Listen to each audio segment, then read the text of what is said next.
His name is Kevin Lamoreaux, and Kevin has an extraordinary history.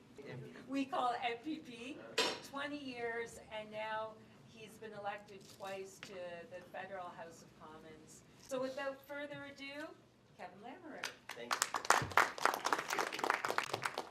Thanks, Kirsty. You know, and I've now been a member of Parliament for well, just over a year. And one of the pleasures that I've had is to make, I believe, is a very important issue, an issue in which affects hundreds of thousands of people across the country, as I try to get a better understanding and appreciation of the different issues that are facing immigration and citizenship. So I thank you, Kirsty, for making some space available for us to get together so that we can have this discussion. In a roundtable, what I like to try to do is to get some direct feedback from people. So what I thought I would do is just kind of start things off. I won't speak for more than an hour straight. Kidding, of course. I'll just kind of give some introductory remarks. And then I wouldn't mind if people are comfortable. We'll just go around the table. People can say who they are and what it is they would like to say. And then we'll maybe add a few more words from myself. And then we'll go into kind of a questions and answer type of session. And I think we've got an hour and a half or 2 hours, or whenever you have to leave, you know, you can feel free to leave when it's most appropriate. Having said all of that, immigration is my passion. It's something in which I do a lot of. In my 18 years as an MLA, or 19 years as an MLA, through my office as an MLA, we did approximately 300 cases a month. Now, as a member of Parliament, that number has dramatically increased. So anything related to immigration, the general streams and so forth, I have a fairly good background knowledge on. I have a decent knowledge in terms of the refugee file, but I'm still learning in that area.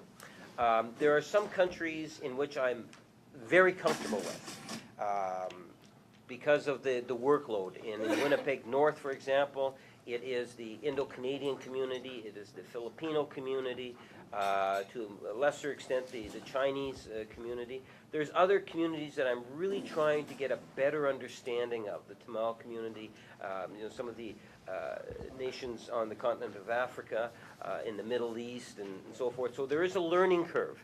So that's a part of coming out and trying to get a better understanding of those issues that are more specific in regards to immigration in that area. So over the years, there has been some programs that have been hugely successful, and then there's been some programs that have been somewhat disappointing. One of the things I want to be able to do is to try as much as possible to restore what I believe the Liberal Party used to be. The Liberal Party used to be, I believe, a party that not only cared, but it demonstrated that it cared about immigration and the issues that face immigration. And I think that people respected that fact, that they knew that the Liberal Party would be there for them in dealing with those issues that are of critical importance, whether it was the need for live-in caregivers, whether it was the need for trying to get credentials recognized, whether it was the need of trying to identify how provinces can contribute to the economic development by using immigration through programs like the Provincial Nominee Program, something in which we'll talk a bit about, because I think it's a program that Ontario really needs to get behind. It's one of the reasons why Ontario is losing out, in my opinion, on immigration.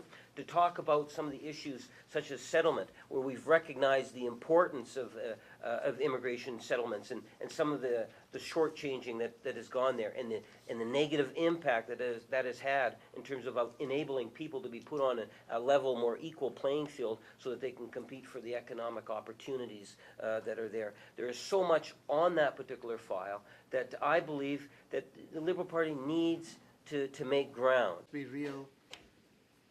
These are Liberal strongholds, and people have been feeling that they have been left out. This is one of the series, as I said in the introduction. Jason Kenney, as you already said, has been very active in Brampton, and rightly so, and they got what they needed at the end of the day. Liberal Party on the whole, is it rethinking on its policies to come back and not take these people for granted?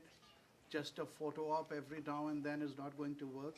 Are we talking on or thinking on real terms that this is going to be on an ongoing basis, this dialogue in different neighborhoods to get its reputation? Akbar, and at the end of the day, it would be a tragic and sad mistake if the Liberal Party believed by doing nothing that it's going to be able to generate the support that it used to have years ago, when someone made reference to the Trudeau era. The Liberal Party has to not only reach out, it has to respond to what the community is saying.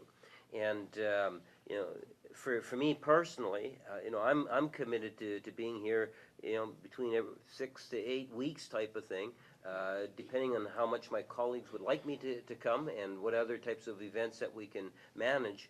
But I think it's important, not only do we come out to speak, but we also come out to continuously get some feedback that's ongoing and bringing these issues to Ottawa. And the best way to do that is to make sure that we have the presence. So, I hope it's more than just talk, that you'll see results and tangible actions at the end of the day. And if we do that, then no doubt we'll be able to form government if we are successful at doing that, reaching out.